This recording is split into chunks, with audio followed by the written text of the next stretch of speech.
Do not want to make a mistake in this qualification race for this rolling start, and here we come. Merc on Merc as we head down for a rather murky start in terms of the weather too.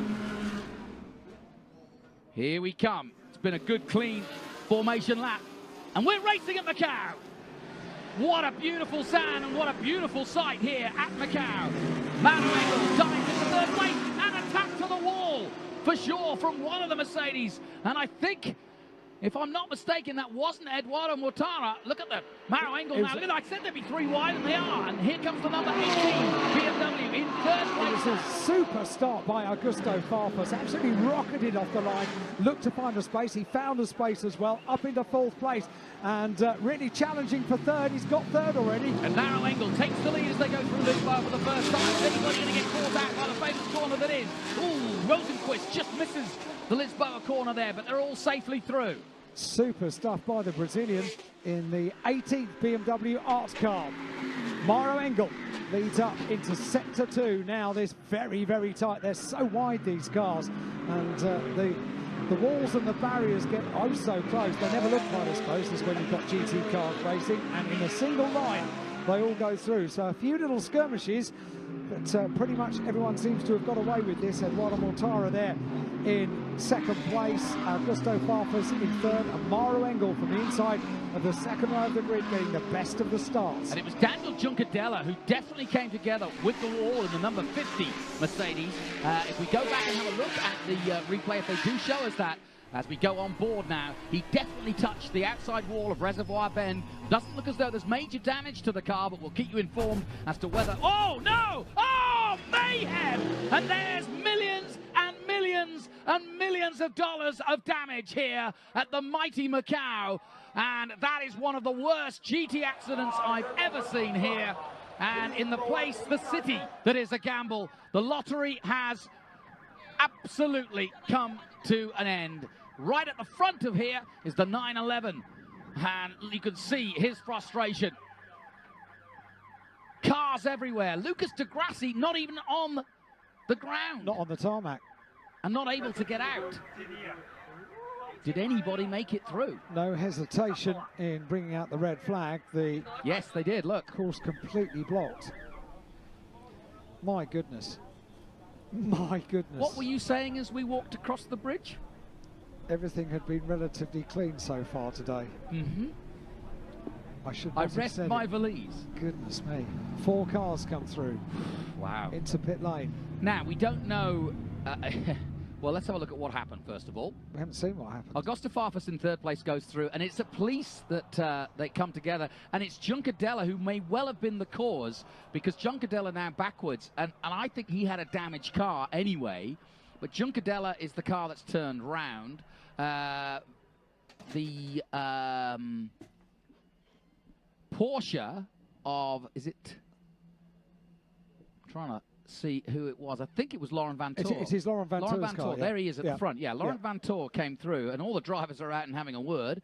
But obviously, nobody happy. Lucas de Grassi in the middle of your picture there. 4 cars have got through. Only 4 cars. Well, yes, but I'm looking back at the 99 still of the Tom Blomqvist. He's involved. So is the number 5. It just depends. The shot is not as clear, but I can tell you a concertina effect, given that you're coming down Moorish Hill into this right-hander, could mean that literally the whole field has been affected in some way or another.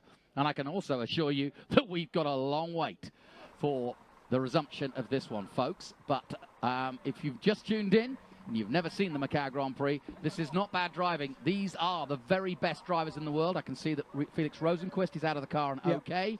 My first thought is that everybody's okay. Laurent Vantour taking a tour around his car. There's one of the Audi drivers, and yeah, this is a real mess. But what I was going to say, and here comes the cranes, so it won't take them too long to start to extricate them, but it just depends how further back how far down back the this field goes. Yeah, I don't think we're going to be able to get a camera angle that will show us the tail of the field, so therefore we can start picking out and working out how many cars are okay. So certainly we've got Nico Muller's car there, hard up to the barrier on the left-hand side of your screen. Nico Muller's Audi pressed up. It's a scene I've seen in Formula 3 many times, but never in GTs, not to this extent. No, we did say this the very, very tight section of the circuit, and GT cars get wider and wider, don't they, with every incarnation of a GT car. So the road completely blocked. So I almost can't bear to watch this. I know, it's painful, isn't it? I'm sure the teams and the manufacturers can't bear to. And there's the first Audi out of the way. That's the Honda. That's the Excuse NSX. me, that's the NSX Honda. Yeah. Now Marciello is in the pits. And you know what? The other thing that's happening at the moment is it's getting darker and darker, as if rain clouds are looming in. They reckoned on the weather forecast, if we got a shower, a proper shower, it will be about 1 o'clock this afternoon. It's 25 to 1, everybody. Local time. So Rafael Marciello talks to the AMG team. His first outing with this Mercedes crew at Macau in a GT car. And so far he's equipped himself pretty well. But now the tactics are going to go on, because amazingly, besides Juncadella, here's another look. So Farfus goes through a third. There's Juncadella, basically, I think, the cause of the accident, unless Laurent Vantor was trying to go through on the inside. Yeah, which is a no-no. And it's only a guess. There's no room. It's only a guess. Look at this. As to what happened leading up to that.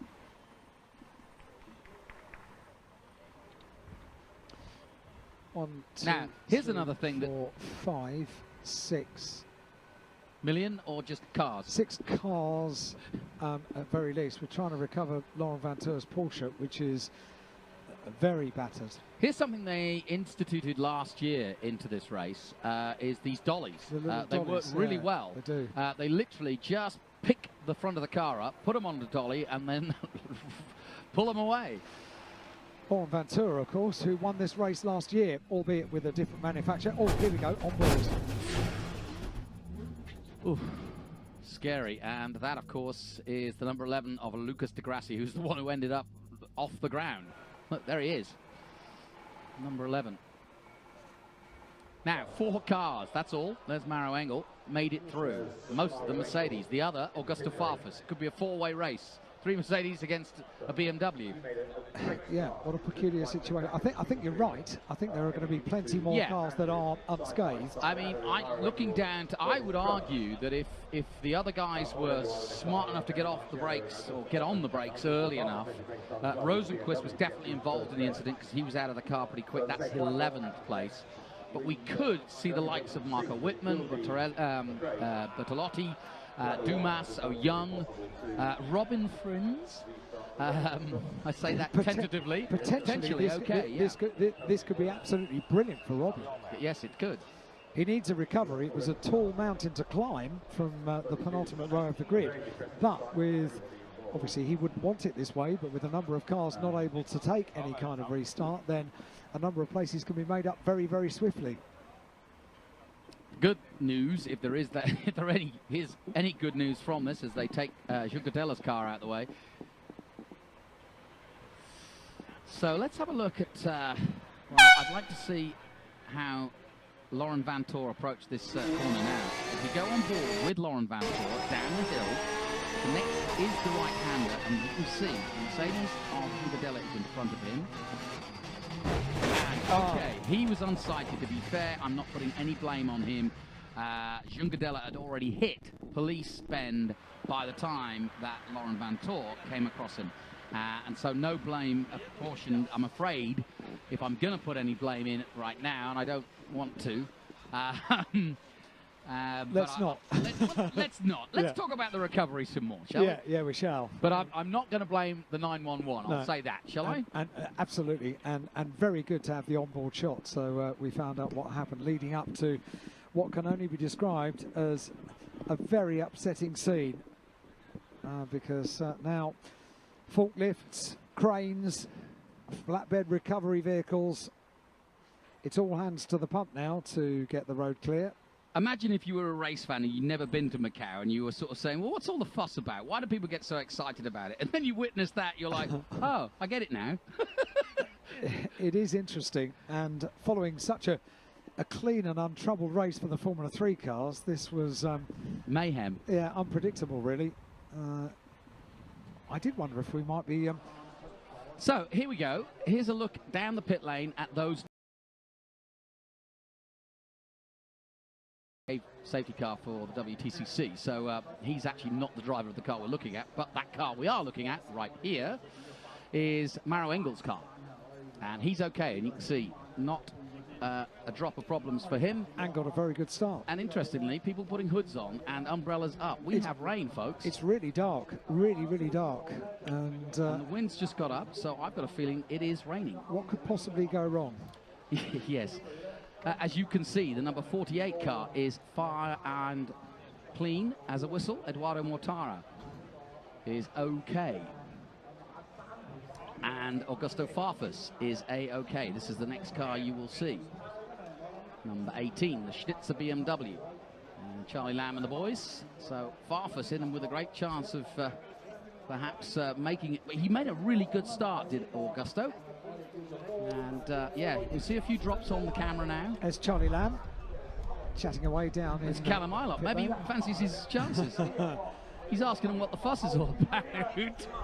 And there is one Group M car. Do you think he's coming through to gloat? Yeah, probably, so, yes. We didn't have a red flag. Yeah, it's your problem. We saw Raphael already out of the car, but that's his car. So we literally have 4 unscathed cars in the pit lane. I've never seen anything like this in all my years. We're looking at Chaz Mostert's car being dragged back. The 4th of the BMWs, and I've just seen spots of rain on the camera lens as well. Let's have a look at some of the sort of highlights of that crash. And you can see Juncadella gets turned around, Vantoor's in it, several Audis, Lucas de Grassi's put into the sky because of it. The number 99, Tom Blomqvist, is stuck underneath. Here we go on board behind the 27, and a nasty, nasty picture for Lucas de Grassi. That was really not a pleasant sight. Luckily, not one of the fastest corners. There's Juncadella already in the wall, and I think he was pretty close to Maro Engel. That might have been the problem. It looks as though the VLT Porsche of Daryl O'Young